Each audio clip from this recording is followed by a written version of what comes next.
Testing, 1, 2, 3, testing. That's good. Also,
Thank you all for being here. Sorry we had kind of an important conference. The Subcommittee on National Security of the Border and Foreign Affairs will come to order. Welcome, everyone. Without objection, I may declare recess at any time. I recognize myself for making an opening statement. The Biden administration's open border policies have led to the worst border crisis in America's history.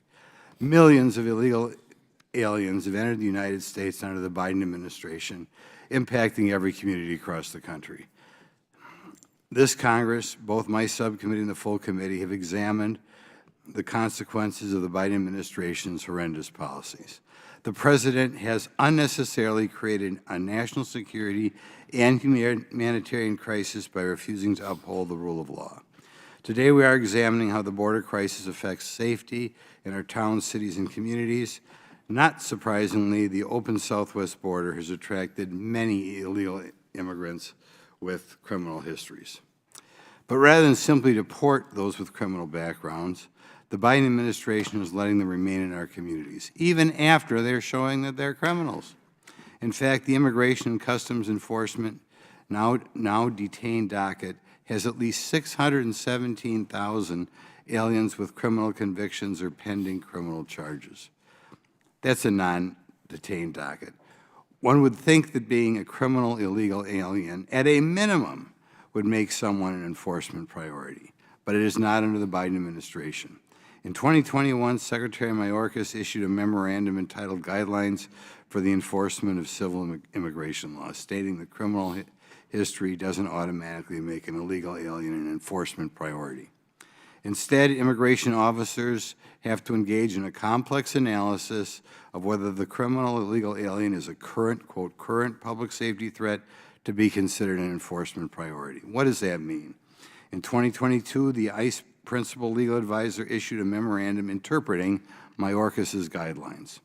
Her memorandum stated, the existence of criminal history alone, regardless of severity, will not necessarily indicate that a non-citizen presently poses a current public safety threat pursuant to the Secretary's priorities. I should say that again. The existence of criminal history, regardless of seniority, they say, doesn't necessarily mean we have a safety threat here. According to this standard, a criminal alien could theoretically be a convicted murderer and avoid becoming an enforcement priority for ICE. The administration will wait to enforce our laws until the threat is deemed by them to be a current threat. By that time, it will be too late, as we have seen too many. By that time, it will be too late, as we've seen too many times in recent months. Even if the Biden administration cared to enforce our laws, sanctuary jurisdictions work to make our country less safe by shielding those criminals from immigration consequences. Sanctuary jurisdictions across the country refuse to cooperate with federal immigration authorities, mainly in the case where an individual is arrested or convicted for criminal activity. In contrast to the harm caused by sanctuary jurisdictions today, we have two sheriffs representing communities that are not sanctuary jurisdictions. These sheriffs are fighting at the local level to keep their constituents safe from criminal illegal aliens who shouldn't be in the U.S. to commit crimes against our citizens. Today, I imagine we will hear from the other side lots of claims about flawed studies with shaky evidence seeking to show that illegal immigrants are somehow less likely to commit crimes in the U.S. Cite those statistics all you want to the victims of crime and those committed by criminal illegal aliens. I doubt shaky statistical claims and platitudes will make them whole. The fact is, illegal immigrants should not be in the country in the first place and able to commit these crimes. Moreover, an analysis by the Texas Department of Public Safety showed that illegal aliens are more likely to be convicted of homicide, sexual assault, and kidnapping than the average Texan. The solutions aren't hard. Secure the border, stop releasing illegal aliens in the country in droves, and when an illegal alien commits a crime in this community, turn them over to ICE, enforce the law, and remove them. It's just that simple.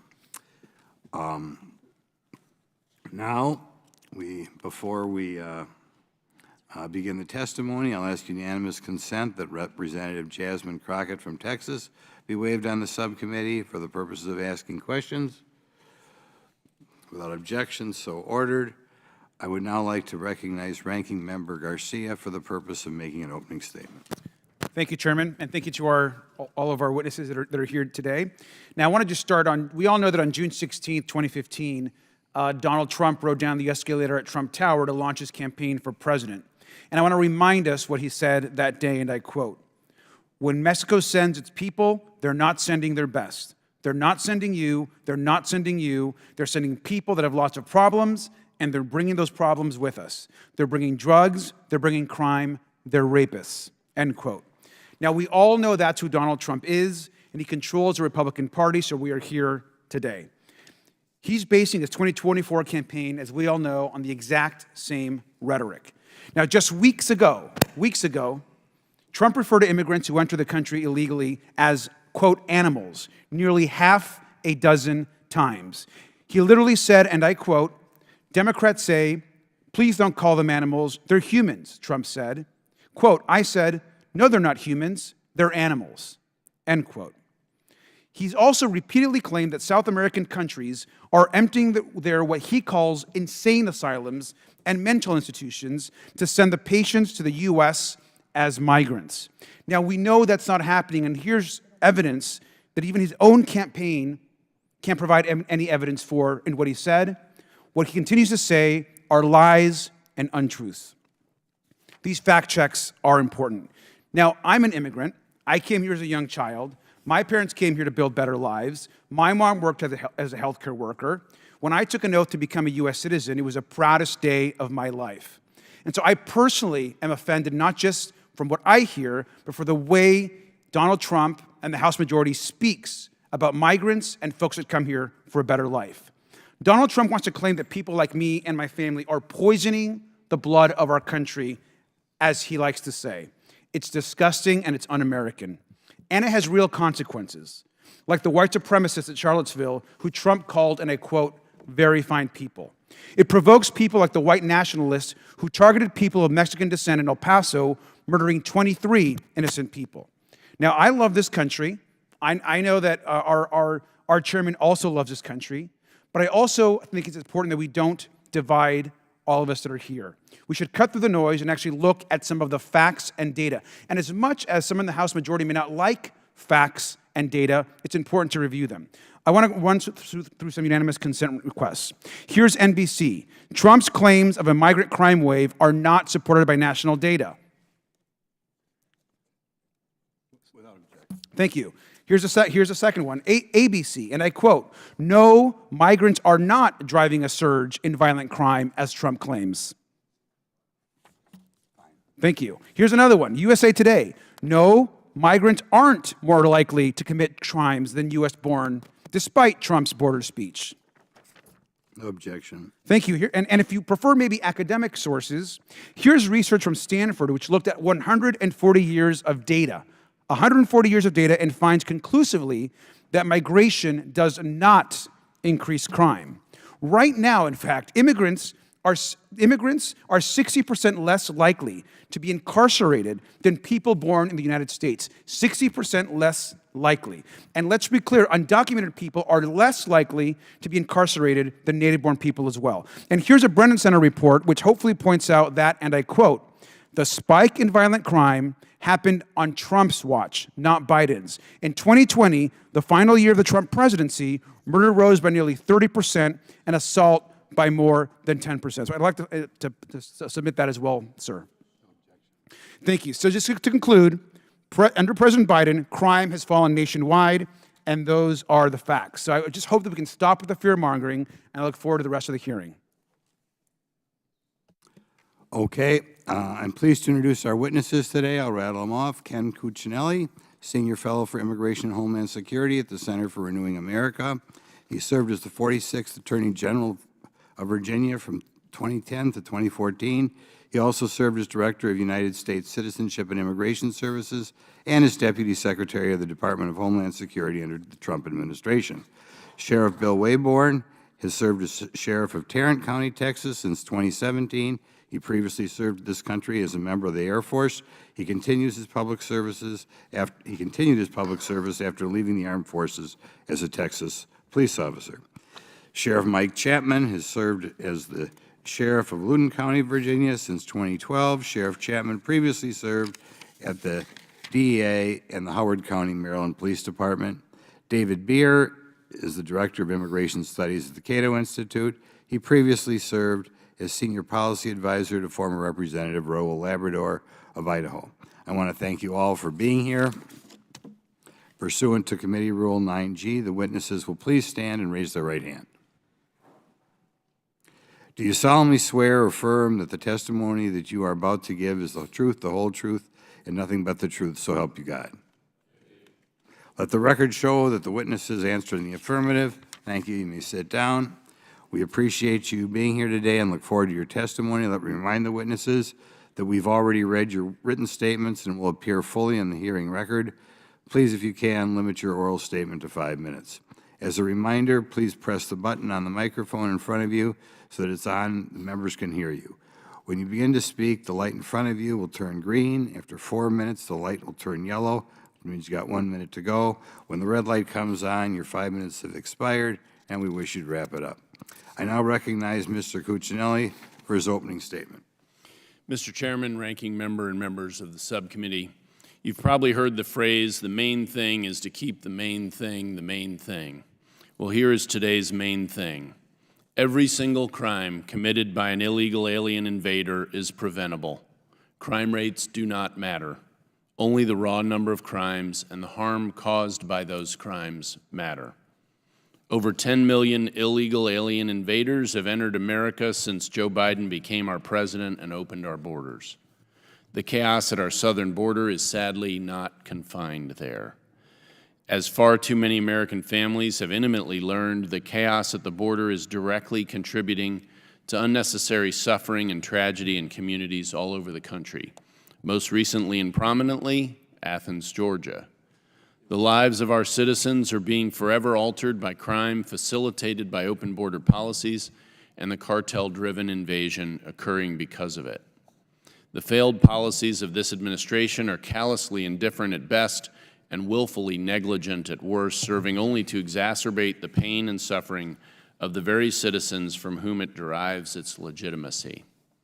The statistics from these failed policies are alarming. Tens of thousands of deaths, huge increases in human trafficking, outbreaks of previously defeated diseases like measles and tuberculosis.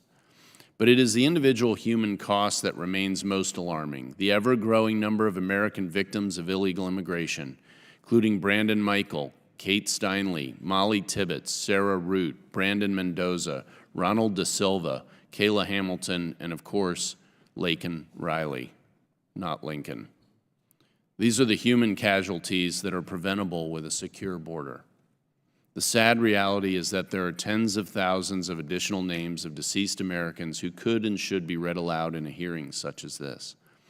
Unfortunately, that's not the case. Instead, we hear false narratives and manipulated data that parse the crime rates of illegal aliens with American citizens. And yet every illegal entry into the United States is a crime. The crime rate for illegal immigrants is 100%. Every one of them broke the law when they invaded our country illegally.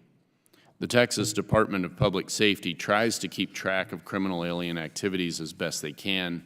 Since June of 2011, Texas has experienced a minimum of 65,999 assault charges, 6,594 rape charges, 61,155 drug charges, 2,998 robbery charges, and 970 homicide charges attributable to criminal illegal aliens in the last 13 years. And lest anyone forget, the Bureau of Justice Statistics suggests that more than 50% of violent crimes and 70% of property crimes are never reported to law enforcement. These numbers of crimes by illegal aliens in Texas that I refer to is clearly dramatically undercounted. None of these criminals should be in the United States in the first place. Every citizen victimized by an illegal immigrant is a victim that could and should have been prevented with common sense border and immigration policies carried out by elected officials who possess a shred of concern for those they represent. Arguments over citizen versus non-citizen crime rates are ivory tower intellectual exercises that miss this fundamental point. For the ivory tower dwellers, if you truly want to find the number of crimes committed by illegal aliens, the deck is stacked decidedly against you. Just a few factors that make a full accounting of the criminals who are illegal aliens impossible include the time it takes to identify criminals in law enforcement custody as illegal aliens, sanctuary city and state policies that withhold information normally relied upon between jurisdictions, the slowness of the federal government in determining legal status, and that can include both capability and cooperativeness, cash bail policies that turn criminals back out on the street immediately, and the obvious interest that illegal aliens have in not being discovered. I'll close by returning to the main thing. Every murder, every assault, every robbery, every rape, every drunk driving death, and every murder committed by illegal immigrants was preventable. I look forward to your questions. Thank you. Sheriff Waybourn? Thank you, Mr. Chairman and committee. It's truly an honor to be here from Texas, and thank you for having me. While I only represent Tarrant County Sheriff's Office this morning, I feel certain that every sheriff in America is concerned with the border and its impact on their communities. If you'll allow me just a couple of minutes, I'll take you to ground zero in Tarrant County on issues that we have faced. Just recently, a gentleman gets up in the morning in southern Tarrant County and his car is missing. He calls the police, the Tarrant County Sheriff's Office, and as he's reporting it, he notices on his OnStar that his vehicle is going across the border into Mexico before he even finished the report. And further, the DPS at the same time, just a few days later, and along with HSI, is taking down a stash house in Tarrant County with several immigrants in it that owed the cartel money. Finally, there's another stash house that we assisted in helping with, that they literally had cages in the houses where they were keeping women for cartel money. They were waiting to pay off their debts. And according to the HHS, in the last 3 years, we've had over 2,500 children, unescorted minors, settled in Tarrant County. Now, I bring that up for one reason. Who's following up on them? Are those children safe? Is there something nefarious going on there? We're not sure. We're also told by HSI that approximately 1,000 illegal aliens every couple of weeks are settling in the DFW area. As all of these things are happening, also we have city police agencies working fentanyl homicides, including a county judge, a former county judge dying from it, because fentanyl knows no boundaries. And another city police agency at the same time is working a fentanyl poisoning of a 2-year-old that got into somebody's stash. In 2020 in Fort Worth, Texas, you could buy a gram of methamphetamine for $80. Today, that same gram would cost you $15 to $20. In 2020, you would spend $30 on a pill that can contain fentanyl. That same pill today costs $8. But inflation's had a tremendous reverse in the dope business. In 2020, the Tarrant County Narcotics Team took $3.5 million worth of drugs off the street. In 2021, they took $21 million of drugs off the street. In 22, $35 million. Also at all of these scenes often were cartel members that we have arrested, and also that we hear from DEA that the cartel members working in our area, 90% of them are illegally in the U.S., and yes, they do have American citizens assisting them. Our mental health teams in the jail has told us that the strong availability of illegal drugs has caused the skyrocketing of our mental health issue. And it's going from 2017 to 25% of the population to 66% today, with 42% of them being chronic. And marijuana with strong THC is also a part of that issue. While Tarrant County, between May of last year and December, we had over 3,000 overdoses of opioids. Many were fatal. Our interdiction team, made up of 8 different counties in the first quarter of this year, has taken $21 million of drugs off the road. All of this cartel dope. And also in November, the cartel decided to shoot it out with our team, injuring one of our officers. We vigorously returned fire and we terminated that threat and recovered 14 kilos of drugs. The impact on our county jail is that we have an average population of 4,200 people. 6% of that population is generally illegal aliens. Of that, 264 in custody. They've allegedly committed 178 violent crimes, including 8 murders and 44 sexual assaults of children. Please note that there's approximately 15 different countries represented in that group, and 10% being from Venezuela. In fact, affiliated with Venezuela gangs. We have seen a large number of Venezuelans come across the border recently, and it's interesting to note that Intel, the country that doesn't talk to us at all, is that their prison population has been reduced by 25%. And back at the Tarrant County Jail, those illegal aliens cost the Tarrant County taxpayers about $24,000 a day to house them. We have solicited intelligence directly from cartel members in jail, asking them the proverbial question, why are you killing your clients with this fentanyl? And their simple answer was, whatever kills the American is good with us. Based on our intel, we believe, our common belief in law enforcement in that part of the world, that China, the Mexican cartel, and Venezuela is weaponizing fentanyl to use against us. With a daily overdose in Tarrant County of 15 and a fentanyl death every day and a half, and 300 in the nation, we are very thankful for Narcan. We've had tons of saves with Narcan, dozens of times. The sheriffs in Texas agree that securing the border and reforming immigration are entirely two different issues. We first must secure the border. With the concern of the terrorist watch list people showing up at the border that we've identified in the near 2 million gotaways, it's those other people that we don't know about that keeps us up at night. And Christopher Wray from the FBI has sounded the alarm. All warning lights are on. While I would like to ask lawmakers to do a lot of things, one of the things that the long haul is that we do have to curb our appetite for drugs and sex trafficking. That's an issue of America.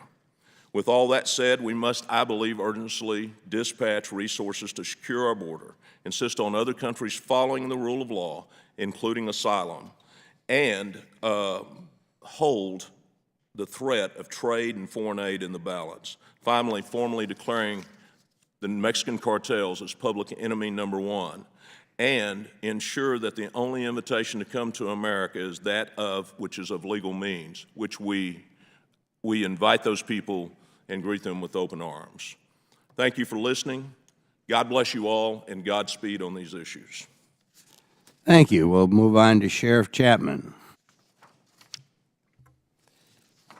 Good morning. Thank you, Mr. Chairman, a ranking member, and members of this committee. My name is Mike Chapman. I am the elected sheriff of Loudoun County, and I appreciate the opportunity to appear before this committee today on behalf of the National Sheriff's Association as you address border security, national security, and the effectiveness of law enforcement. Loudoun County sits about 30 miles southwest of Washington, D.C., and is a home to about 450,000 residents. While not a border county, we face many of the same challenges resulting from a porous border when it comes to illegal immigration, criminal activity, and the movement of illegal drugs. I am in my 46th year of law enforcement, having served 7 in local law enforcement, 23 as a special agent with the Drug Enforcement Administration, and 4 domestic assignments, to include McAllen, Texas, and in 3 foreign assignments. I'm a 4-time elected sheriff of Loudoun County, having served over 12 years. I serve as the chairman for Homeland Security for the National Sheriff's Association and on the NSA Board of Directors. I previously participated in numerous White House meetings on immigration reform, opioid and MS-13 roundtables, and other congressional hearings and discussions. Today, I would like to highlight 2 critical issues that are impacting law enforcement nationwide. These are, number 1, the proliferation of fentanyl, which is killing more and more Americans and is responsible for a dramatic rise in juvenile overdoses. And 2, the influx of illegal immigrants and its impact on criminal activity. In 2021, our nation experienced about 106,000 reported deaths from overdoses and poisonings. Last year, more than 112,000 people died from overdoses, with over 70% of them dying due to fentanyl, more people than would fill a professional football stadium. In Loudoun County, we average about 150 overdoses per year and about 24 deaths. Unfortunately, we have seen a significant increase in juvenile drug use and drug overdoses. Last fall, we had 11 reported overdoses within a 6-week period among students who attend one high school. Almost all were fentanyl, 4 occurred on school campus, and most required life-saving administration of Narcan, naloxone, and/or CPR. That was more than half of all the juvenile overdoses for the year at just one of our 19 high schools. These overdoses made national news because I let the public know, much to the chagrin of our school administrators. Having served as a DEA agent in Miami during the mid and late 1980s, I thought I had seen the worst of the drug problem. I was wrong. So what is causing this drug crisis? First and foremost, wide open borders. A few years ago, my agency worked with the DEA on an operation entitled Operation Angel's Envy. Kilogram amounts originating from the Sinaloa cartel crossed the California-Mexican border and traversed the U.S. to the Washington, D.C. area. These drugs included enough fentanyl to kill every man, woman, and child in Loudoun County 2 times over. This demonstrates why every state is now a border state. This gets me to my second point, illegal immigration. The porous border, lax enforcement policies, the refusal to return illegal migrants to their countries, the discouragement by this administration for local authorities to turn over illegal migrants to ICE, and its overall lack of support to the law enforcement in general has been a catalyst for increasing violent crime nationwide. A recent nationwide online survey entitled TIP, which stands for the Technometrica Institute of Policy Politics, found that 72% of Americans perceive the southern border as a national security threat, with the same percentage wanting strong enforcement of existing laws. To quote Cochise County Sheriff Mark Daniels, President Biden refuses to acknowledge and exercise his full authority to secure our borders. The study follows a letter to Speaker Johnson from National Sheriff's Association President Greg Champagne last November, addressing, at that time, the over 7.5 million illegal immigrants crossing our border, to include the capture of 2,000 Chinese aliens. He noted 8 steps the U.S. could immediately take to put the brakes on this problem, to include, among others, building the remainder of the wall, immediately expelling anyone entering our country illegally, and ending the authority to issue parole. Unfortunately, law enforcement agencies nationwide are suffering from the cascading criminal social impacts of this administration's policies, now coupled with an increased threat of terrorism. An April 8th press release by the American Sheriff's Alliance noted that over 700 known or suspected terrorists were apprehended last year at the southern and northern borders. This is a crisis, and we need your help. We need a Congress and administration that will help provide better physical barriers, technology, collaborative intelligence, and human resources. But this isn't simply about funding. We need an administration that supports the dangerous work of our profession and encourages the enforcement of existing laws, one that will allow Customs and Border Patrol, Border Protection, ICE, and others to do their job. We need an administration that backs all law enforcement. Thank you again for the opportunity to be here, and of course, I would be happy to answer any questions. Thank you. Thank you. Mr. Bier.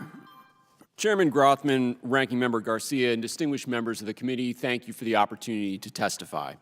For nearly half a century, the Cato Institute has produced original research showing that a freer, more orderly, and more lawful immigration system makes the United States a wealthier, freer, and safer country.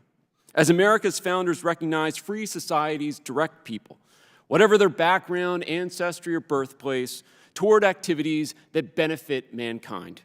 Economist Julian Simon called people the ultimate resource, because it is only our creativity and work that transforms natural resources into human resources. Never has immigration been more important to this process than today, when we have 9 million open jobs and our labor force would be falling without immigrants. Economically productive people make goods and services that improve the lives of Americans in countless ways. They also make for safer communities. Increased economic activity, such as starting businesses and filling housing vacancies, are proven ways to reduce crime. Immigrants reversed the decay in our cities, contributing to massive drops in crime in the 1990s and 2000s. Today, immigrants pay $250 billion in taxes to state and local governments, 50% more than they get in benefits, increasing the resources for law enforcement. Many immigrants become law enforcement officers themselves, and many more cooperate with law enforcement to stop and solve crimes. Like everyone else, immigrants want safe neighborhoods. In the last decade, police agencies have requested legal status for nearly 500,000 immigrants who are aiding their investigations. Immigrants also directly lower the crime rate by committing fewer serious crimes per capita. Immigrants, according to the U.S. Census Bureau data, are 68% less likely to have committed a crime that has put them in prison. So indiscriminate mass deportation, further cutting off legal immigration, would undermine public safety. Indiscriminate enforcement also has an opportunity cost. Every dollar spent going after immigrant families and workers is a dollar lost to catching people who have victimized people in the United States. When the prior administration decided to mass prosecute immigrant parents with children, U.S. attorneys complained that they were failing to prosecute sex offenders because traumatizing the immigrant kids was too important. Here's another example. In 2020, the prior administration eliminated asylum and began expelling all border crossers to Mexico under Title 42. Did this policy improve security at the border? Not at all. Criminal crossings spiked to record highs by December 2020, and evasions of Border Patrol grew at an unprecedented pace. Eliminating people's opportunity to turn themselves in to Border Patrol to request asylum added to the flows of people trying to evade Border Patrol, making it easier for serious threats to evade detection.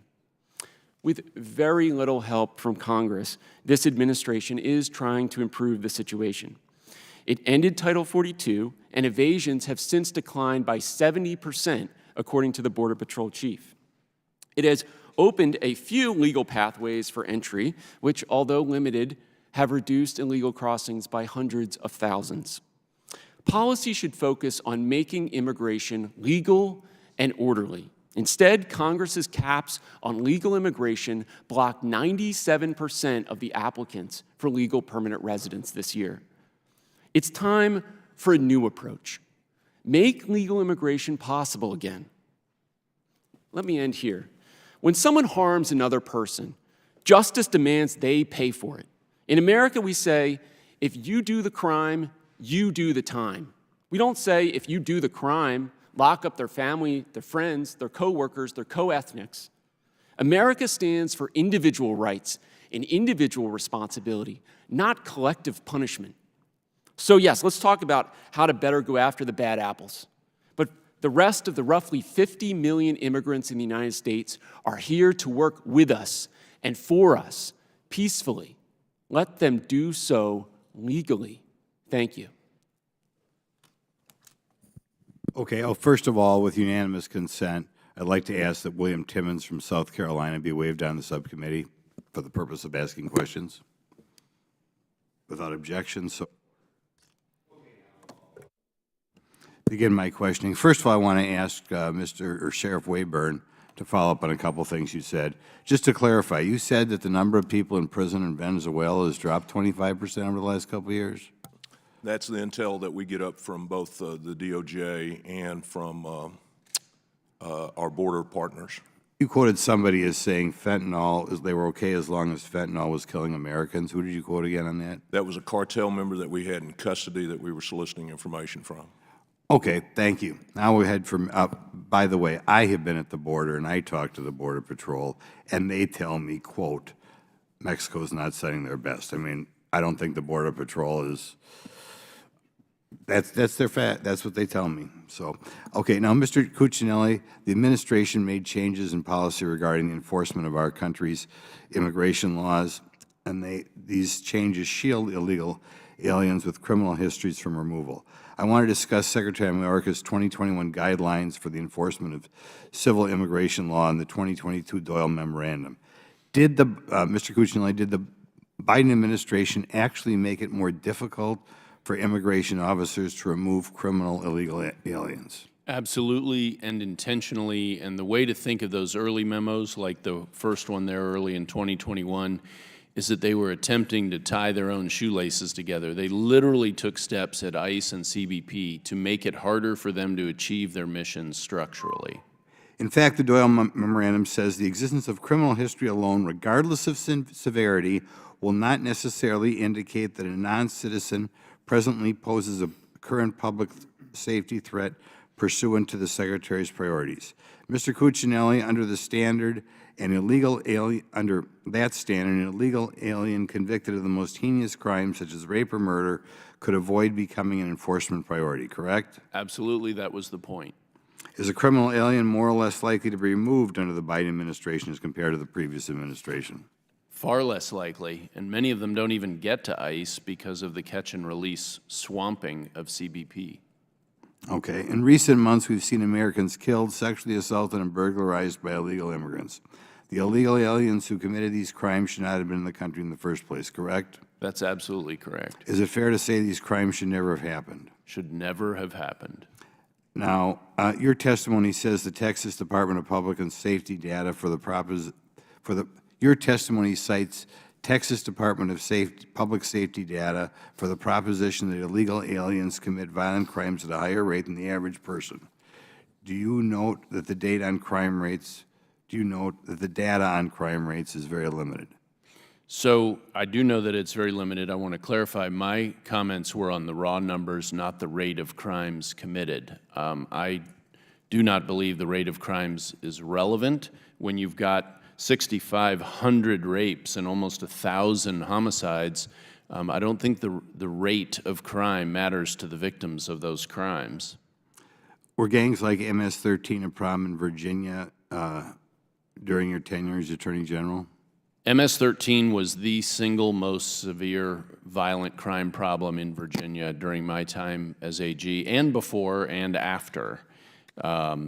Sheriff Chapman could speak to the present day more acutely than I could, but there was no question that in the last 20 years it is the illegal immigrant-based gangs, which do not cover all of Virginia. The Richmond and Norfolk corridor is still what I would call traditional gangs are predominant there, but they are not as violent as the illegal immigrant-based gangs. Okay. Are foreign gangs active in the interior of the U.S. A violent crime threat? Absolutely, they're one of the worst violent crime threats, and some of the most vicious behavior. Some of it is quite extreme. Okay. Is it hard to get data on whether or not, data on the total number of crimes committed by illegal immigrants? It's very difficult to get that. It is very difficult. I mean, Texas, we're talking about Texas data because they're the only state that has even attempted to track that data for a long period of time. That's also why I noted the Bureau of Justice Statistics analysis of how underreported even those types of crimes are in the first place, to say nothing of the challenge of determining if someone's actually here illegally. Okay. My ranking member here has told us that people crossing the southern border are committing crimes at a less rate than the native-born population. Do you care to respond to that? So, first of all, I'm using round numbers here, but over 10 million people have crossed the border under President Biden. Over 2 million of them, we have no information about their gotaways, and presumably there was a reason that they weren't running to Border Patrol, they were running from Border Patrol. So when you hear comments about evasions of Border Patrol being down, that's not necessarily a good sign.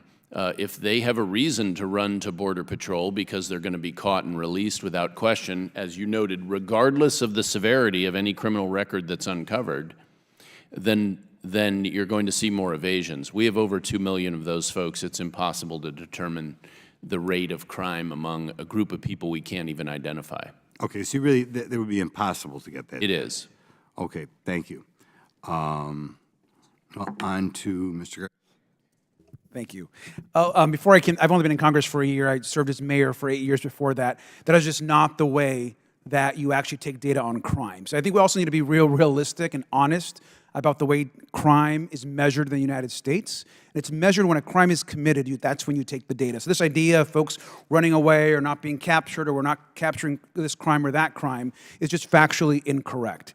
I also just want to note that prior to my service as mayor, I was an educator for 10 years in the classroom at the college level, and we use data to make decisions. This idea that we're not going to use data to actually make decisions, I think is interesting, and I certainly don't agree with it. I want to ask some questions about data and about facts, not about what we think is happening or may not be happening.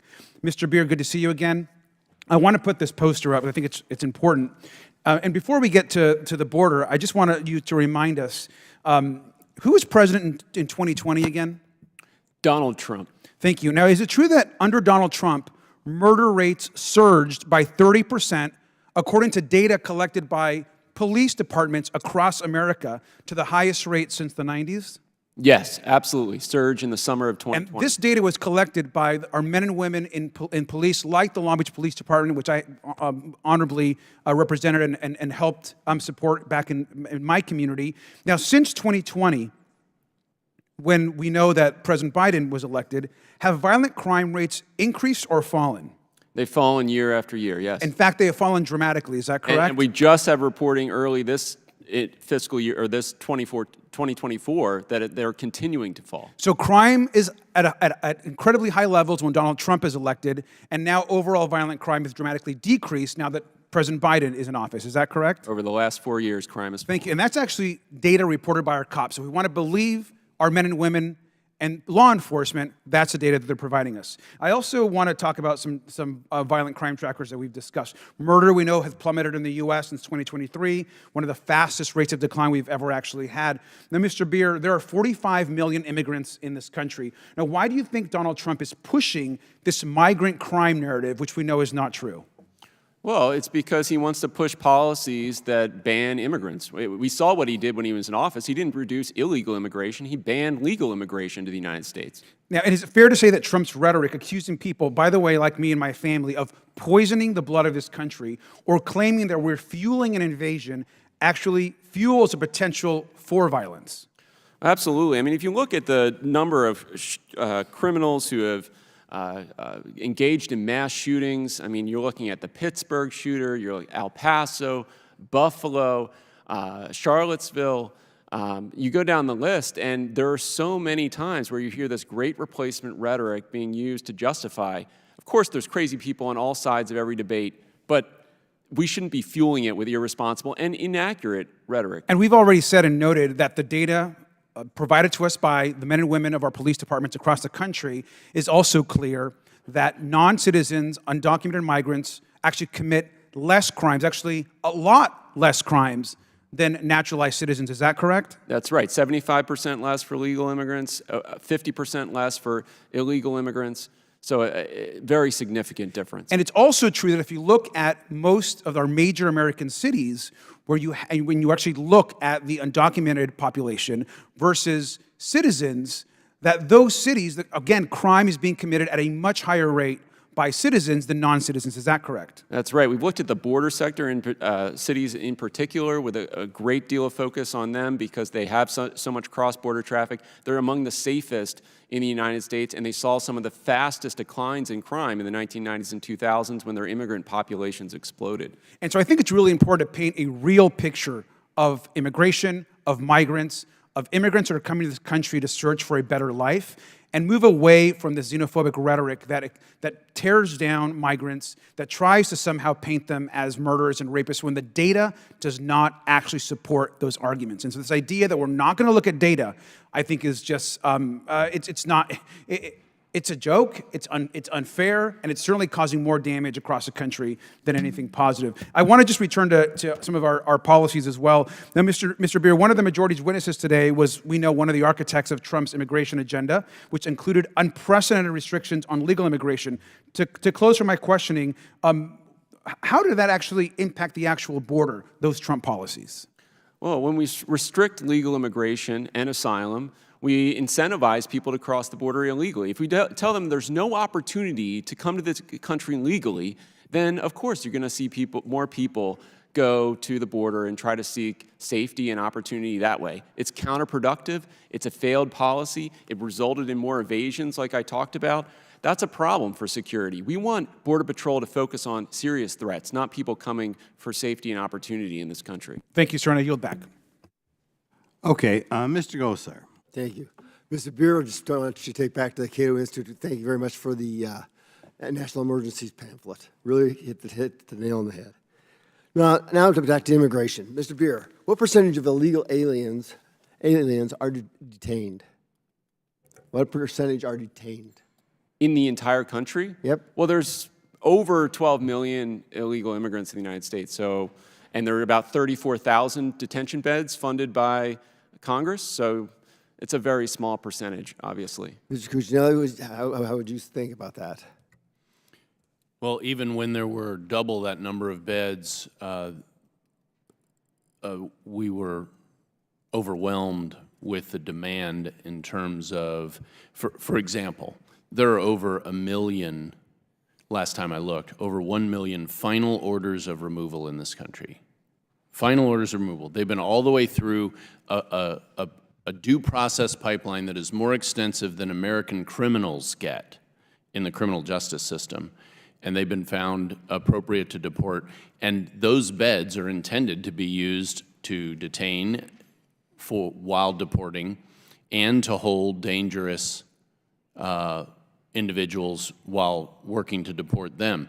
And the fact that we have a fraction of the beds that relative to the population that is by law supposed to be in process of being deported right now speaks to the priorities of the administration and, frankly, of this Congress. So let me ask you a question. Is the current federal law for the detention of illegal aliens entering this country or found to be in this country? I'm sorry, can you say that again? Yes. Does federal law require the detention of illegal aliens? Yes, it does. Okay, so it should be 100%. So let's go back to this number again. So 6.2 million illegal aliens were arrested since President Biden took office until the end of FY 2023. In FY 2021, there were 660,000 illegal aliens known as gotaways, or illegal aliens who avoided capture by Customs and Border Patrol. If one were to extrapolate those numbers for Biden's tenure, that would make about 2 million individuals as gotaways. So all that means is that 3 out of every 5 illegal aliens were detained in some fashion or other. Briefly. Briefly, Yes. Exactly. Mr. Bier, that would make an illegal alien incarceration rate of 60%, would it not? I don't follow the math. No, it would not. Well, there are 12 million illegal immigrants in the United States, at least. No, I'm glad you said that, because are you familiar with the Yale and MIT study? Yeah, I mean, if it's that high, then they have a really, really, really low incarceration rate. If it's 25 million, then that means you divide all of the numerator by half. Well, according to your testimony, the incarceration rate of American citizens is about 1.2%, correct? Of American citizens? Yeah. So would you agree that 60% is higher than 1.2%? Yes, but you're making this up. I'm not making it up. There's no 60% of illegal immigrants who are incarcerated. So, Mr. Cuccinelli, would you agree? Oh, with that, yes. I mean, it's. How about you, Sheriff Waybourn? Yes, sir. How about you, Sheriff Chapman? Yes, sir. Now, Mr. Bier, would you agree that under current law, that the incarceration rate of illegal aliens should be 100%, save for the fact that the brave men and women of the Customs Services and Border Protection are unable to catch all the gotaways? Should be 100%. It's impossible to have 100%. That would be 12 million detention beds. Current law states 100%. Yes, you pass a law that makes no sense. It is impossible to have 12 million detention beds in the United States. That's multiples of our entire prison population. Mr. Cuccinelli, Sheriff Waybourn, and Sheriff Chapman. Estimates of sexual assault of illegal alien women traveling to the United States range from 31 to as high as 80%. There are media reports of rape trees. Multiple ranchers have personally shown me and met with me and shown the dead bodies of illegal aliens on their property. Do you think Biden's executive actions facilitating illegal immigration lead to the compassionate outcomes for these illegal alien women? Starting with you, Mr. Cuccinelli. No, I mean, those percentages are hard to nail down, but they are significant, they're high, and when you make the pool of victims higher, you end up with more sexual assault. I mean, it's that simple. How about you, Mr. Waybourn? I concur with what he said. How about you, Mr. Chapman? I would agree. I think specifically getting to the numbers is a little difficult, but definitely a problem. Mr. Chairman, I yield, but I would like to put this in the record by unanimous consent. Okay, so ordered. Okay, Mr. Lynch? There he is. Thank you, Mr. Chairman. One thing that we should be able to agree upon is that the situation on our southern border is unacceptable, just from a starting point. Now, in February, after months of negotiations, a bipartisan coalition in the U.S. Senate unveiled a national security supplemental that included a bipartisan border agreement proposing the most significant border security reforms in nearly 30 years. And at President Biden's request, the agreement included over $20 billion for border policy changes, including adding more than 1,500 new Customs and Border Protection personnel. It added a ton of funding for anti-fentanyl and anti-human trafficking provisions. And the bipartisan agreement also included $1.4 billion for cities and states that are now currently forced to provide services to migrants. And I know that for my district, which includes the city of Boston and the state of Massachusetts in general, that funding is critical. Massachusetts is currently spending about $75 million a month. So we're up over $1 billion in the past year to shelter over 7,500 families. Meanwhile, in my own district, in the city of Boston, I have 42,000 U.S. citizen families waiting for on the waiting list for public housing. 42,000 just in the city. I have 180,000 American families, citizens, who are on the list, so they're basically housing insecure, as they say now, right on the edge of homelessness. So there's about 180,000. So the migrant problem is just on top of that, right, with resources and also because of the emergency nature of the situation. And I want to say, in fairness to the governor of Massachusetts and my colleagues in the legislature, I used to serve in the legislature, this is not on them. This is not on them. This problem starts at the border. We own this, we in Congress. We own this problem. And I know that some of my state colleagues are getting a lot of heat on this, but they don't have any control over the solution. Personally, I would welcome the opportunity to debate and amend and vote on a border security bill. And I know, look, I know the agreement in the Senate is far from perfect, but that's what legislating is about. I would just ask them to send the bill to the House. We will take it up. We will have to tweak it. That happens with every single bill that comes before the legislature here. We'll have to figure it out. There will be some things I don't like, and there'll be some things that I think we desperately need that will be included. But this is our job. This is our responsibility. People are afraid. People are afraid. So some of that fear is driven by inflammatory rhetoric, but some of it is real. Some of it is the data that we've heard here this morning. But we have a responsibility to the people that we represent to take up a bill, to figure this out, to move away from the model that we have right now. I've been down to the southern border multiple times with Republicans and Democrats on this committee. I've gone to El Salvador, Guatemala, Honduras to try to figure out the push factors that are driving. Look, I remember we had shooting wars in Honduras and Nicaragua and El Salvador. We did not see the levels of immigration during those shooting wars that we now see at the border. So there's something else going on there. There's an industry behind this that is actually recruiting. First of all, they're pushing a narrative, if you get into the United States, you can stay, which is false.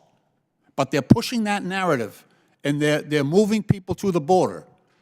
And the president should have the ability, authorized by Congress, if we see 30,000 people coming to this border, to our border, and we know it will overwhelm the system that we have at the border to regulate the flow of people into this country and to figure out who they are, why they're coming,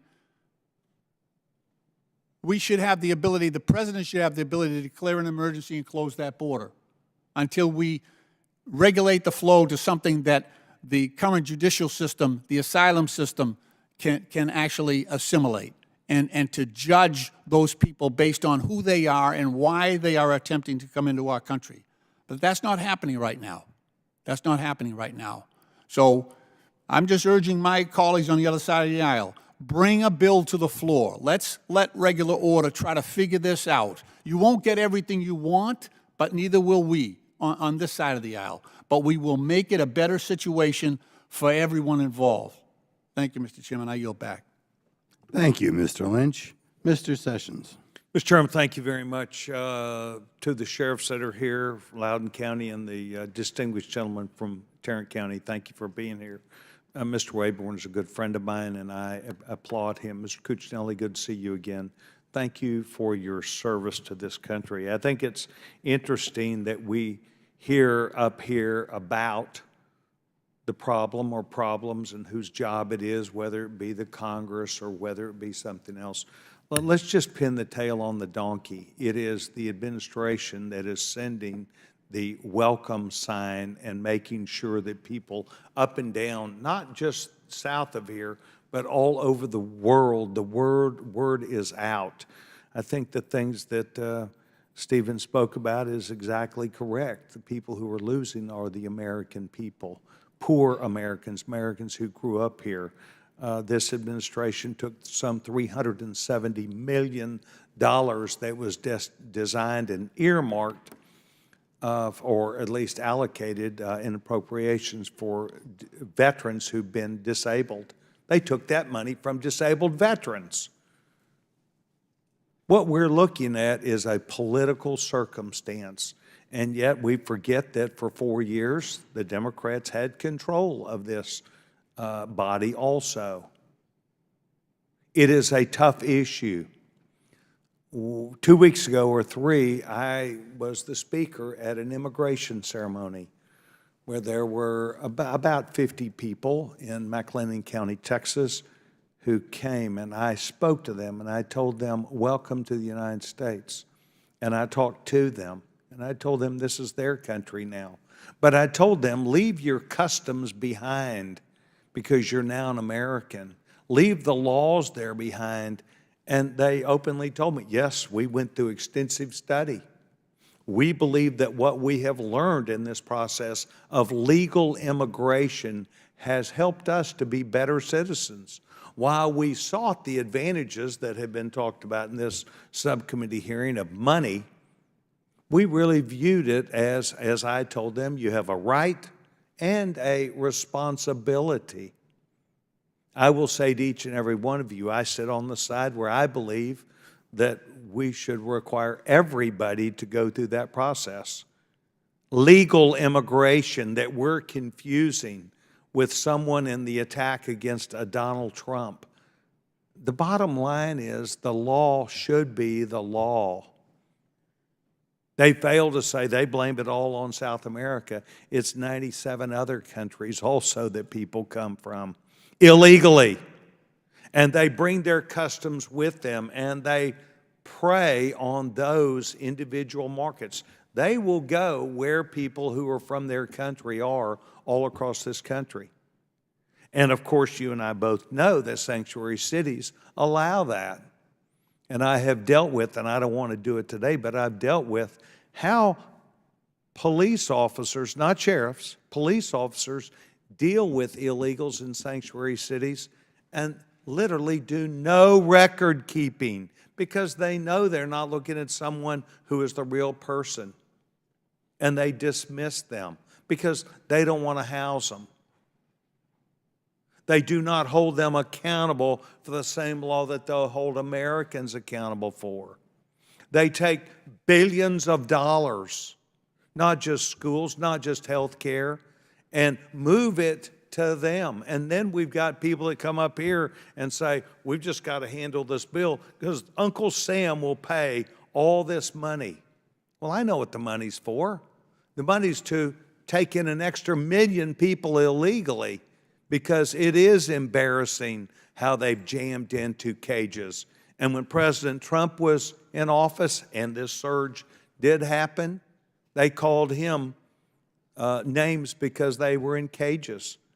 So what does the Biden administration do? They waive all the laws. They don't even take people, children, as they come across and follow them where they're going, because there's so many.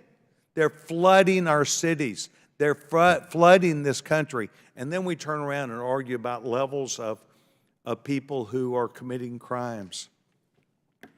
It's a crazy thing. But the way you fix this is by having the authority and the responsibility to stop this, to control it, to give our men and women of law enforcement the opportunity to protect themselves and protect this country, and then go into a process that might be not only fair, but look right also. I've been to the border many times. It doesn't look right. You see all sorts of people coming across in their casual attire because they simply showed up and knew they'd get in. They take an Uber from San Diego, from Tijuana to come across. It is true. I've seen it. So for those of you who don't think it's true, you ought to go back, because you can see it anytime you want. So, gentlemen, thank you very much. You didn't just place something right in front of us and expect us to do the heavy lift. We know it deals with a president, the administration, who has to be honest about what they're doing also. Mr. Chairman, I want to thank the people who are here, all 4 of them, and I want to thank you for having us here, and I yield back my time. Mr. Frost. Thank you, Mr. Chair. Since the beginning of his campaign for president, Donald Trump in 2015 has been consistently propagating hateful, extremist rhetoric about immigrants, including falsehoods depicting all Mexican immigrants as criminals, as drug dealers, and as rapists. At campaign events just last month, Trump claimed that immigrants are poisoning the blood of this country. The Republican witnesses here today are the latest in a line of people spreading racist, far-right fiction in an attempt to dehumanize immigrants. Mr. Bier, I want to get back to some truth in this conversation. Is someone more likely to commit a crime if they are born in the United States or if they are foreign-born? If they are born in the United States. And you wrote in a Time article that I have right here, quote, no matter how researchers slice the data, through the numbers show that immigrants commit fewer crimes than native-born Americans. But that's not good enough for Trump followers. They firmly believe that immigrants make America less safe. What the anti-immigration crowd needs to understand is that not only are immigrants less likely to commit crimes than native-born Americans, but they also protect us from crime in several ways, end quote.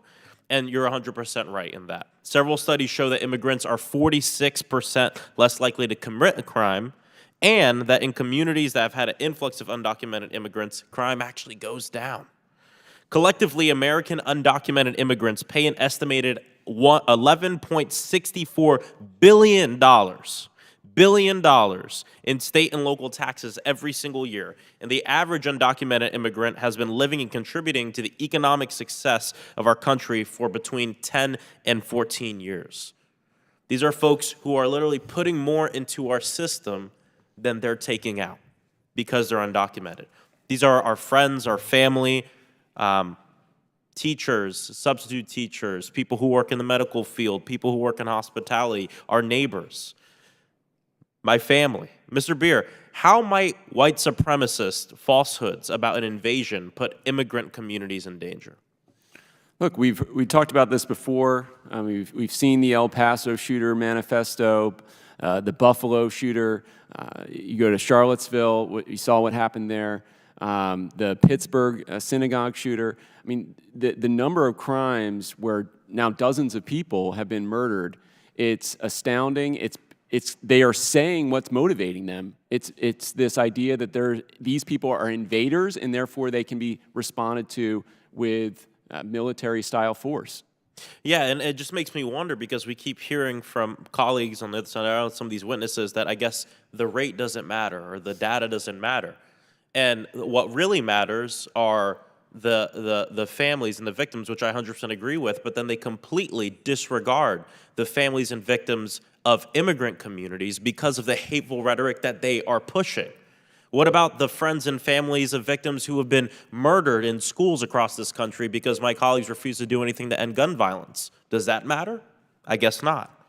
We've already seen how this hateful anti-immigrant rhetoric has been taken up by bad actors to justify horrific violence against everyday Americans. And for example, when a gunman walked into a Walmart store, killing 23 people and injuring another 22.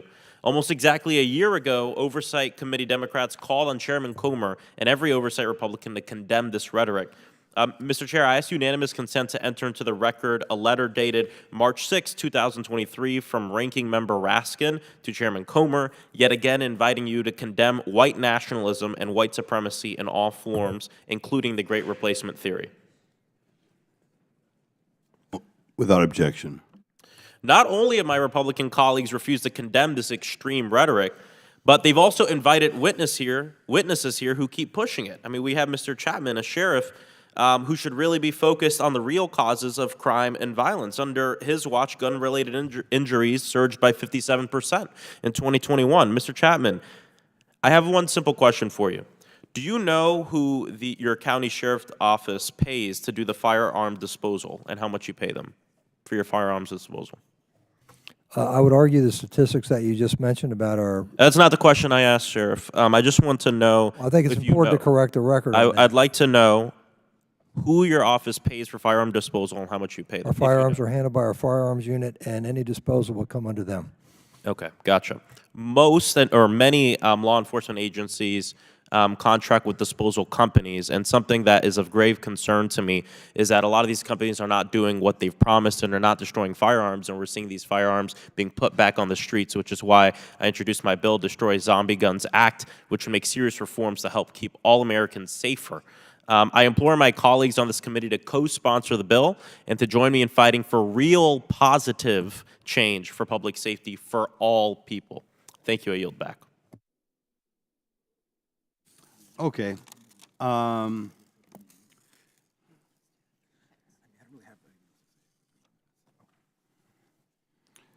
Okay.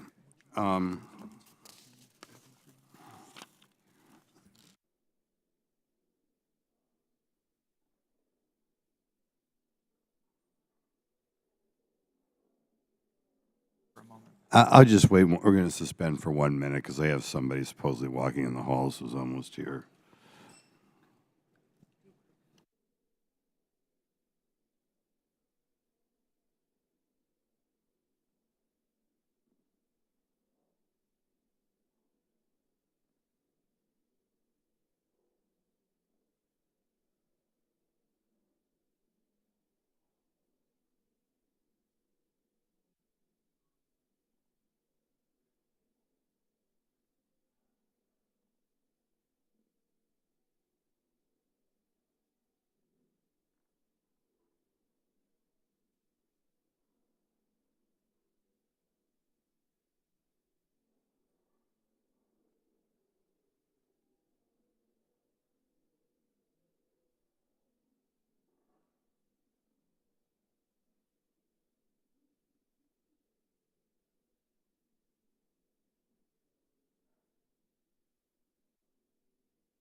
Okay.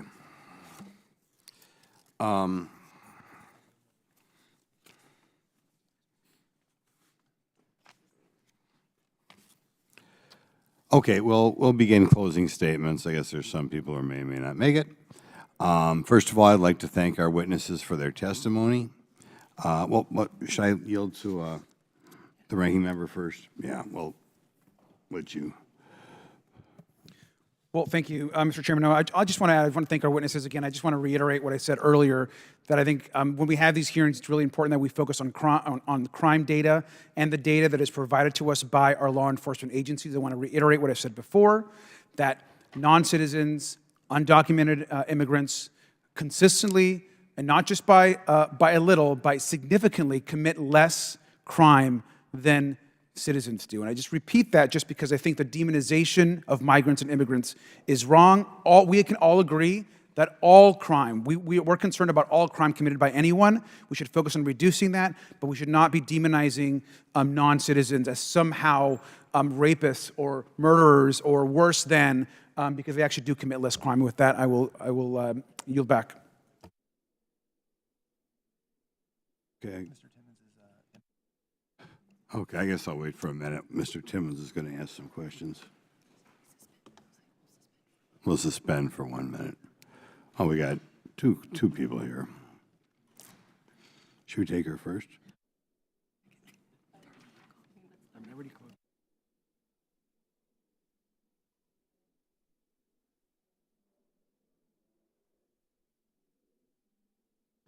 Okay, Ms. Mace.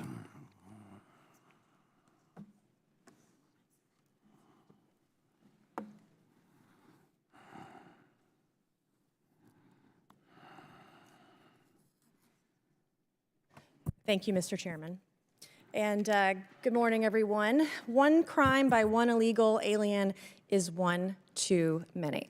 Last year, an illegal alien who was deported in 2021 after being convicted in Charleston County, South Carolina, of sexually abusing a 9-year-old was convicted for illegally returning after it was discovered he used our wide-open border to re-enter our country and return to Charleston, South Carolina.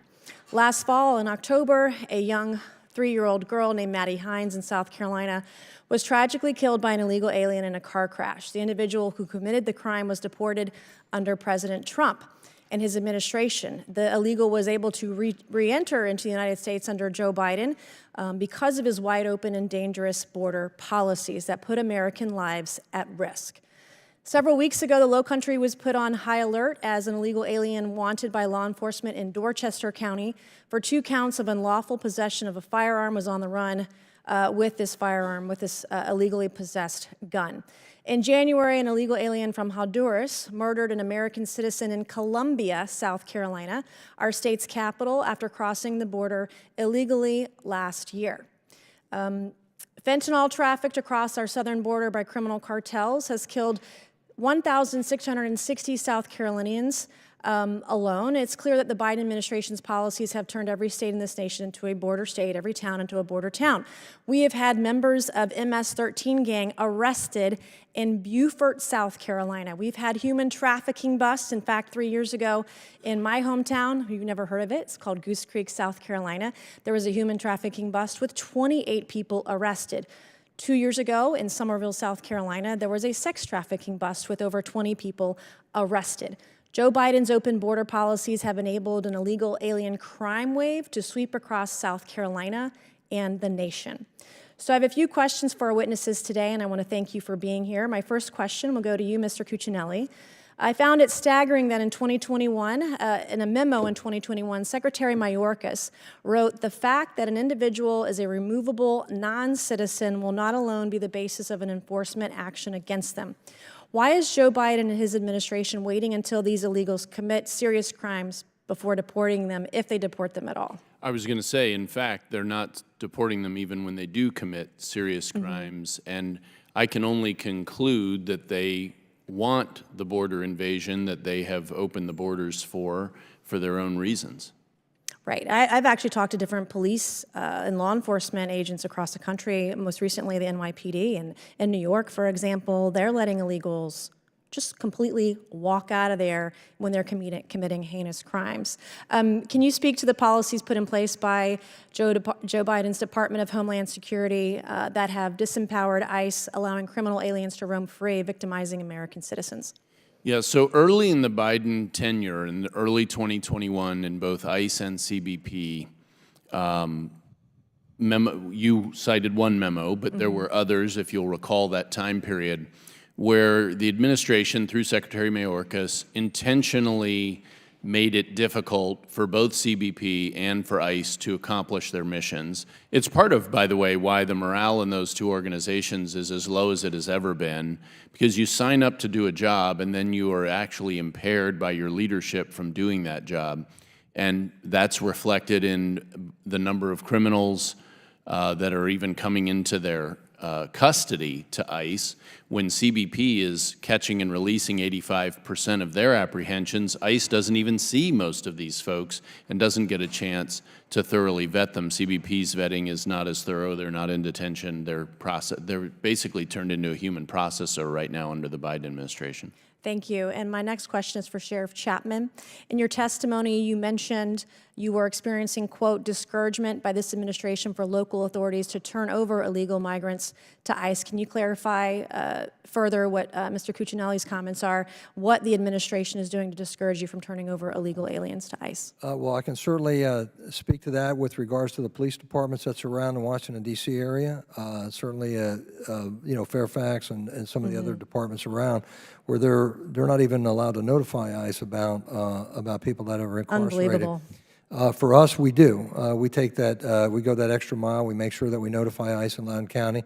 That largely has to do with the fact that I'm an elected official, not answering to boards that have their own political agendas in place. So we do make every effort to contact ICE, and we have a very good success rate. The majority of people that ICE want turned over to them, we do in timely manner, and that way they can pursue whatever other charges they want to do. Thank you, Mr. Chairman. I yield back.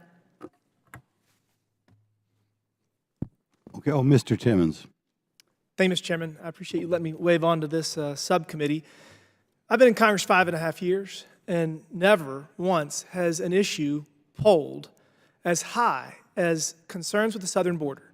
We're talking 40+%. It is the number one issue of my constituents.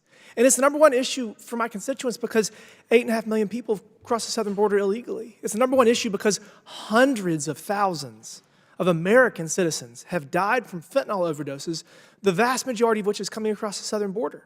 It's the number one issue for my constituents because all of the social safety net programs that American citizens rely on are being overly burdened by the 8.5 million that have come in the last 3.5 years or the 10+ million that have been here for much longer. So these are the biggest challenges that our country is facing right now, and it really is frustrating because originally the administration said the border's secure. The border's secure. For the first 3 years, they said the border was secure. And then in the last 6 months, after the House Republicans have repeatedly said the border's not secure, we must do something, they finally changed their tune. And they changed their tune because the Democrat mayors in all these sanctuary cities are going crazy because their social safety nets are broken.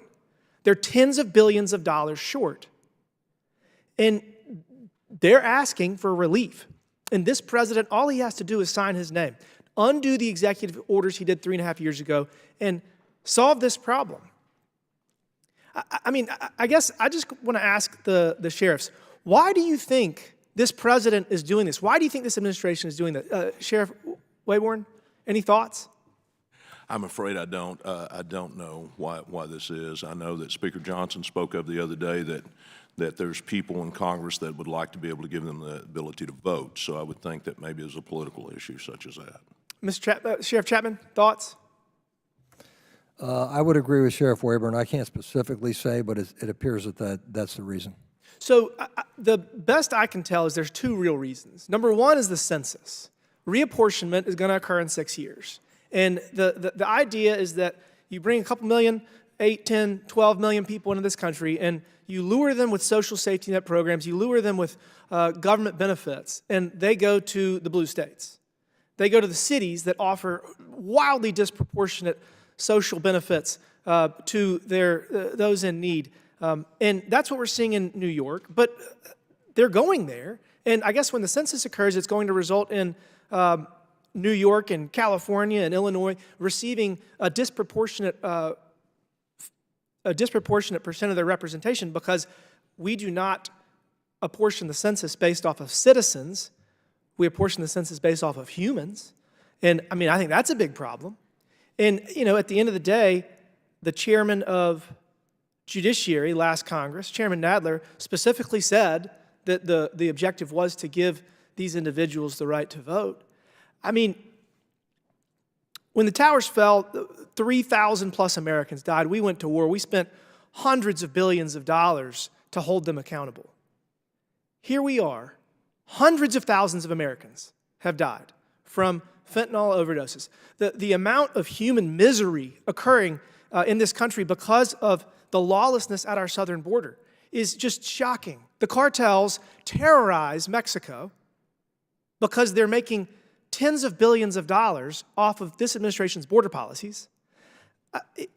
It's just shocking. I mean, the president recently said that he was going to address this somehow, implying he would maybe sign an executive order and reinstate remain in Mexico, which would substantially address the concerns that we have. But, I mean, it's only because there's an election coming, and he's so far underwater in his approval ratings. And, I mean, it really is a sad day for this country that the President of the United States is, it seems like he's destroying the American dream, because the American people are hurting. Inflation is killing their dreams of homeownership. Interest rates are through the roof. Hundreds of thousands of people are dying from fentanyl. They're not safe. The defund the police movement has resulted in enormous violence and insecurity in our cities. And I mean, our country's just on the wrong track, and we really need to change course. And with that, Mr. Chairman, I yield back. Thank you. Thanks, Ms. Crockett. Thank you so much, Mr. Chair. And I'm going to go straight to Sheriff Waybourn, because I don't know if you recognize it, but I actually represent a portion of Tarrant County. So I'm very familiar with some things that are going on there. So I want to talk about some of those things. Before I do that, though, I do want to address the last things that were brought up about the census. And I'm not really sure if my colleague recognizes that Texas actually got 2 new congressional seats. The state of Texas actually grew a whopping 4 million people, and because of those 4 million people that came into Texas, or from wherever they came from, we actually got 2 new congressional seats, which Texas historically has been a red state, and New York actually lost a seat, which historically has been a blue state. So I did want to make sure we put some facts on the record.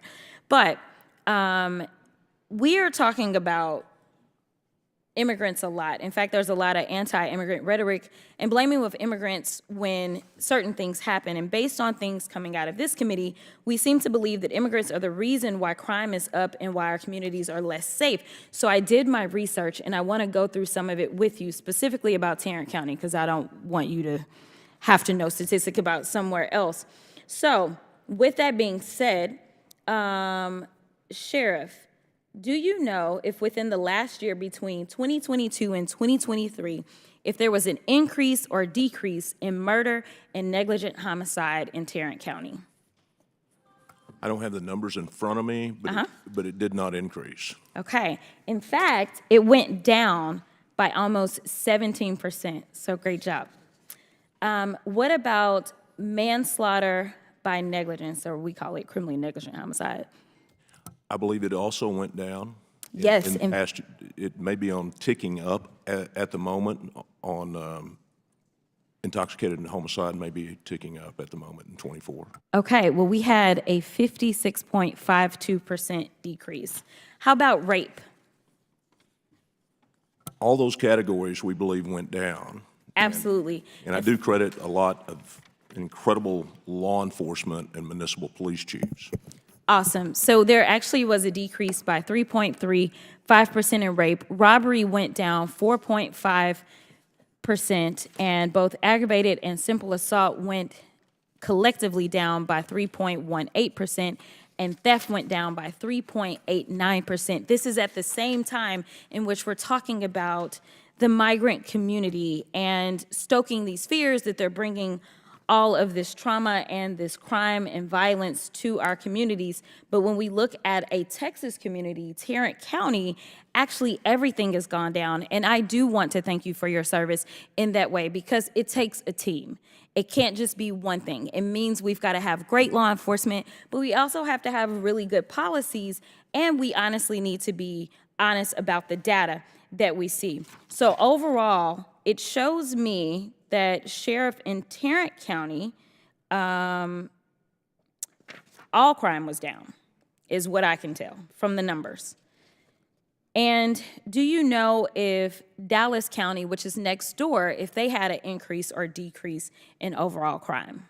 I think all of North Texas, we saw decreases. Absolutely. Every one. And again, Chief Garcia, Chief Neil Noakes, there's some great police work going on in both of those counties. Absolutely. So I'm going to move on to something else really quickly. One of the things that I want to talk about is the border in general and policies.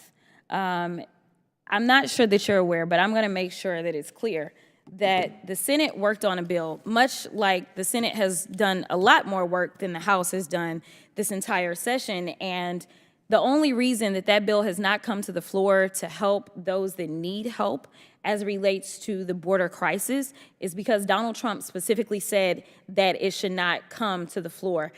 In addition to that, I want to talk specifically about some concerns that I do have in Tarrant County.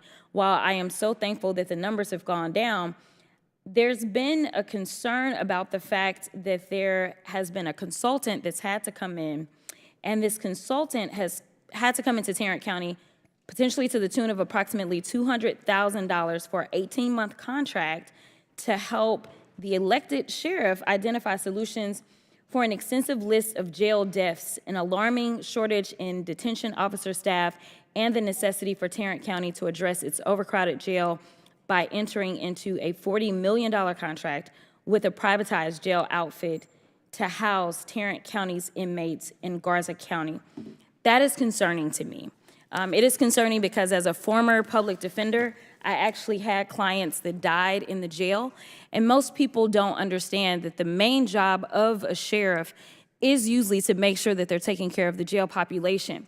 And so, Sheriff, I want to make sure that while they've brought you to D.C., that we make sure that we're taking care of Tarrant County, where you and I both are locally elected to serve, because we cannot have a situation in which we have violations of people's civil rights potentially due to overcrowding, or we can't have a situation where we're losing lives because we are helping out our friends who are trying to stoke more fears about the migrant community. Because the one thing that we know from the data is when it comes to migrants in the state of Texas, specifically in Tarrant County, if anything, it looks like the numbers have gone down as far as crime overall instead of going up. And so we know that while it is a team effort, this idea that this president is doing something so nefarious that he is trying to bring people in so that he can get them to vote for him or he can get them to help out a census in a particular state, that's just not what the case is.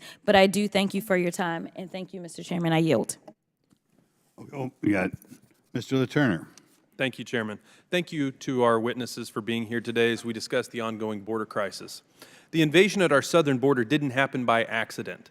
During the 2020 presidential campaign, then candidate Joe Biden promised to protect sanctuary cities from federal law enforcement, pledged to halt deportations, and encouraged millions of asylum seekers to surge to the southern border.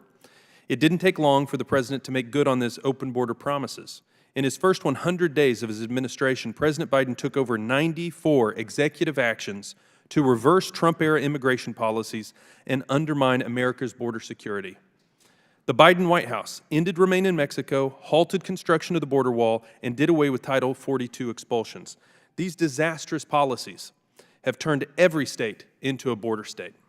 President Biden's sanctuary city policies and catch and release practices complicate the efforts of Border Patrol, ICE, and local law enforcement to keep our streets safe and protect our communities. This unprecedented level of illegal immigration is redirecting essential resources away from their critical role in crime prevention, costing taxpayers billions of dollars and leaving our communities more vulnerable. The unchecked flow of illegal immigrants across our southern border not only undermine our law, but also opens the door for bad actors to enter the country undetected. Under President Biden, more than 600,000 illegal immigrants with criminal records or pending criminal charges have been released into the United States. Our communities now face an increased threat from drug smugglers, human traffickers, and violent criminals who exploit our weakened southern border, each crime being entirely preventable. We are now confronting a full-blown public safety crisis, one that stretches far beyond the border states and impacts the entire nation. This administration's actions, or lack thereof, sends a message that our laws can be blatantly ignored and violations will go unpunished. For far too long, Secretary Mayorkas and the entire Biden administration have refused to enforce our nation's immigration laws and turn their backs on the victims of this worsening crisis. It's unacceptable, and this committee must hold them accountable.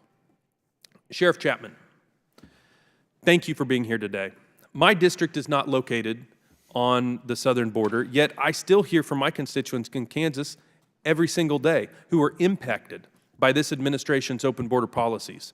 Would you agree that the implications of the border crisis are widespread, affecting not just the border communities, but also towns and cities across the entire nation? Absolutely, and as I said in my opening comments, probably the biggest reflection of that is the overdose deaths that we're seeing throughout the country here. Over the last several years now, they've exceeded 100,000, and with the vast majority of those being fentanyl. So when you're talking about an impact, that definitely is an impact, and it's killing so many people throughout our country. As a sheriff of a non-border state, could you discuss the specific challenges that you as chief law enforcement officer remain vigilant to guard against in light of the administration's border policies?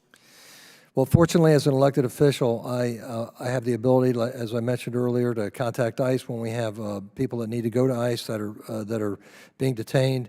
But we are concerned about an increase, and certainly with MS-13 and 18th Street gang members coming in as a result of this. We did have a problem several years ago with gang members.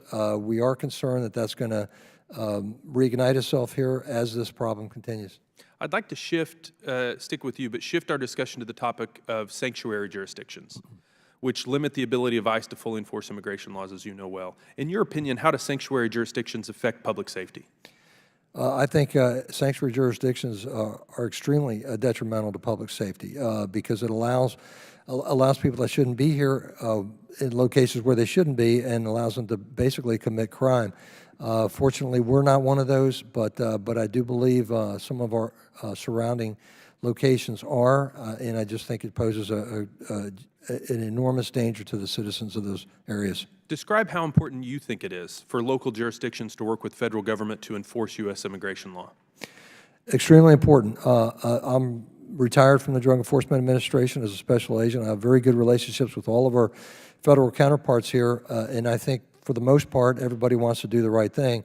Unfortunately, political agendas get in the way of that often, but as far as we go, it's very important for us to constantly work, notify other people and other agencies of what's going on so that we can address these issues promptly and keep our citizens safe. Thank you very much. Mr. Chairman, I yield back. Mr. Goldman. No, go ahead. You want to go? You go. I'd rather wait. I just sat down, if that's okay. Chairman, up to you. Mr. Fallon. All right. Gentlemen, thank you for coming. I heard some of the questioning earlier, and some of our Democratic colleagues were focusing on, are illegal immigrants less likely to commit crimes than native-born American citizens? And I think we're asking the wrong question. First of all, in relation to that, we don't know if that's a true statement or not. We don't know if they're less or more likely because the studies that were done were flawed, and they cite a Cato study, and yet in the Cato study, they say, and I quote, "We can't make a direct apples-to-apples comparison between Texas and other states." We also don't see studies done when we've had this Biden border crisis and this explosion. When you look at the Obama administration, about 1.7 million illegal encounters in the first 3 years, about the same with the Trump administration, and then it went up to almost 8 million. We don't know the impact of that yet. So I like to begin, unlike so many people in Congress, I like to begin with doubts and then end in certainties, not the other way around. I don't want to put my thumb on the scale. I want to know the truth. Not their truth or our truth. There is no such thing as that. There's such thing as one thing, the truth. So we're asking the wrong question. We should be asking this question. Are we safer or not with mass unlawful migration? And I think I can answer that definitively. We are less safe when we allow mass unlawful migration. Take case in point in Texas, my home state. Between June of 2011 and March of 2024, there were 513,000 crimes committed by criminal aliens, 428,000 criminal aliens just in Texas were arrested that resulted in 187,000 felony convictions. So I think our job here in Congress is to make all American citizens as safe as possible. Allowing for mass unlawful migration, sticking your head in the sand and pretending it doesn't exist or it's not harmful is absolutely ludicrous. It doesn't matter if somebody is more or less likely. Clearly, criminal aliens exist, and they've committed mass amount of crimes in Texas. Sheriff Waybourn, great to see you again. You're a great American. While there are several factors in play, is it possible that the rise in crime recently in Texas has some correlation to the rise in the number of illegal migrants in Texas? I believe you answered your own question a while ago. I don't think we can tell that, depending on the documentation. We've actually, in the Dallas-Fort Worth area, have seen a decrease in crime, but we don't know. That community, a lot of times, simply doesn't report it. And we know that for a fact. Well, yeah, and who are the criminal, Sheriff, who are the criminal migrant gangs like MS-13 and others, who are they most likely to prey on demographically? Are they most likely to prey on white Americans, black Americans, or Hispanic Americans? Hispanic Americans. Yeah, they're actually disproportionately more of a threat, people of color in this country, to this criminal element. That's it. And I believe you were part of the legislature in Texas where we changed the law where we can't ask immigration status of a victim to get them to come more out of the shadows to tell us who is attacking them. Yeah, it's about protecting innocence and justice. Also, Sheriff, my constituents are telling me repeatedly, expressing concerns about the border and illegal migration. It's the number one thing I hear at town halls. What are you hearing from your constituencies in Tarrant County? I think they're very concerned about the open border and have been for the last several years, and the plethora of drugs that are coming across it and the impact it is having to our communities because it knows no bounds. Is this just Republican? No, sir. This is the citizens in general. And is it just a certain demographic? Is it just white Americans, or is it all shapes, sizes, and shades? All Americans. Sheriff Chapman, you're sheriff in Virginia. Do you feel like border concerns are something that you hear about as well up there, and are you concerned? Well, certainly I'm concerned about what's going on with the border and the impact that it's having across the country, to include Loudoun County, Virginia. Mr. Bier, yes or no answer, would you agree it would be potentially dangerous to allow a complete stranger into your home? I wouldn't. You wouldn't do that, right? I mean, so no, depends on the that's fair. circumstances. I mean, it's clear that somebody knocks on your door, you know who they are. I don't let them in either. I mean, I don't know. It depends on who they are. Well, you said no. It's a family with kids. Yeah. A complete Why stranger. shouldn't it have been too Okay, hasty? all right, so you would, a stranger, family, and kids. How many strangers and kids are in your home right now? None that I know of. None. So you don't invite, do you house any illegal migrants in your home, or I should just say migrants that have crossed the border in your home? No. Yeah. Mr. Chairman, I yield back. Okay. Mr. Goldman. Thank you very much, Mr. Chairman. Mr. Bier, I want to go back to a little bit about what my colleague from Texas was talking about in terms of the data. Obviously, it's self-evident that if there are more people in the country and a specific percentage of people commit crimes, there's going to be more crime, right? Yes, the absolute number will increase if the total population is larger. Okay. But you and the Cato Institute have done some work on this, and what have you, in terms of comparing the data that is available, which is limited, of the number of non-American citizens who commit crime versus those who are citizens of the United States? And just to summarize again what you have found. Well, the U.S. Census Bureau data, which goes through 2022, shows that non-Americans or immigrants are 68% less likely to have committed a crime that put them in prison at that time. And if you look at it, break it down by legal status, you can say that 75% less likely for legal immigrants and about 50% less likely for illegal immigrants. And we keep hearing about why this is such a big surprise. It's not a surprise if you look at the demographic characteristics of immigrants. They're more likely to work, more likely to marry, particularly if you look at male immigrants. Men commit the vast majority of crimes in this country. Male immigrants work at a rate almost double when you control for education level than similarly educated Americans. Right, and there are other studies that have been done. The Marshall Project and the New York Times found that between 2007 and 2016, there was no link between undocumented immigrants and a rise in violent or property crime in those communities. Sheriff Waybourn was talking about in Dallas, crime is down. Crime in New York City is down also, and we've had a significant influx of newly arrived migrants. So yes, of course, there will be more crime as there are more people. But if the argument is that our country is proportionately or disproportionately more dangerous and insecure and unsafe because of the influx of migrants, the statistics just simply don't bear that out. Is that right, Mr. Bier? That's right. No one's saying we should continue illegal immigration. The question is, should we allow people to come legally to this country or not? That's the whole question. It's already illegal to come here illegally. So the question is, should they be allowed to stay, have a path to legal status, have a path to come in legally? And we keep hearing that there's this big threat. No, if the crime rate goes down, that means your likelihood of being a victim of a crime goes down, and that's a good thing. Well, let's focus on something that my Republicans don't like to talk about, which is the impact of guns on both the fentanyl trade and the influx of migrants.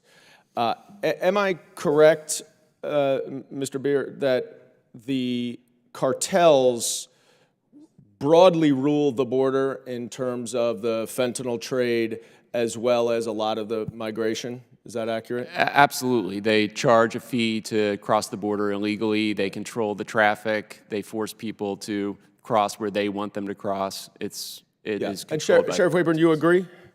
Absolutely. And Sheriff Waybourn, do you agree that the cartels are able to control the fentanyl trade and the border because they possess weapons, guns, that help give them the power and authority? I haven't inventoried their weapons, of course, but they are a very powerful outlaw organization, and they do have tools. Sheriff Waybourn, would you be surprised to hear that over 500,000 guns are trafficked annually from the United States to Mexico? None of those figures would surprise me. Right. In fact, there's only one gun store in Mexico. It is almost impossible to get a gun in Mexico. And so the cartels, who you've acknowledged, Sheriff Waybourn, and I'm sure, Mr. Cuccinelli, I think you've acknowledged that to me in the past, the cartels rule with guns, but they rule with American-made guns. And yet we are doing nothing to try to stop the trade, try to stop the export of American-manufactured guns to the cartels, which give them the power to run the fentanyl trade and to wreak havoc at the border. And that is why I introduced a bill, the Disarming Cartels Act. I urge my Republican colleagues who do not discuss guns once in their seminal border security package to join us in trying to actually solve the problem. And to solve the problem, you need to stop the export of American-made guns to the drug cartels so that will limit and eliminate their power. Mr. Chairman, I yield back. Thank you. We already heard the closing statement from the ranking member, so now I'll give you my closing statement. First of all, to respond to a couple of the comments on the other side, we heard from Matt O'Brien, former head of ICE, either last committee or 2 committees ago, that he felt that people who were here illegally committed crimes at a substantially greater number than the native-born. As far as the recent drop in the number of murders in this country, I think that was because, or anybody looking at the statistics would know, that there was a spike up at the time George Floyd died, kind of called the Floyd effect, and for the year thereafter, I guess on a federal level it would be fiscal year 01 to 02, Donald Trump's final year, there was a big increase, but that wasn't because of any overall policy. That was because George Floyd died during that time, and it kind of resulted in a big increase. It is very difficult to get exact statistics, so I can tell you anecdotally, law enforcement in my area does not believe that or is aware of crimes being committed by immigrants. A lot of times they don't even have statistics, though. It surprises me that when I talk to local sheriff's departments or people who run the local corrections and I ask how many people are here illegal, they have no idea. And that's in Wisconsin.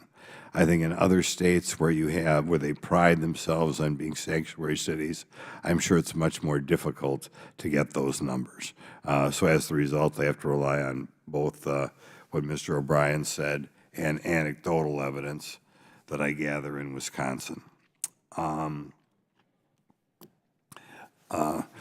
like to thank you one more time for being here. We had very interesting testimony today about the difficulty it is in removing people who have even committed crimes in the United States. The Biden administration has specifically made it more difficult to deport a criminal even after they have committed a crime. And we heard in the past as well that, I believe it was from Mr. O'Brien or a different witness, that he went back, or I'm sorry, it was one of the immigration judges. He went back and looked to see what happened to people who he ordered deported after they had committed crimes. And under the Biden administration, he found that none of these people were deported, which is an indication that the policy of the Biden administration is we want to get as many new people in here as possible, and even if an immigration judge orders somebody deported, we're not going to kick them out. And that's the attitude that permeates this whole discussion, which is one of the reasons why we have such a massive increase of illegal immigrants in this country, together with the cost of the illegal immigrants and crime committed by those immigrants. So in any event, I'd like to thank the 4 of you for being here one more time. With that and without objection, all members have 5 legislative days within which to submit materials and additional written questions for the witnesses, which will be forwarded to the witnesses. If there's no further business, without objection, the subcommittee stands adjourned.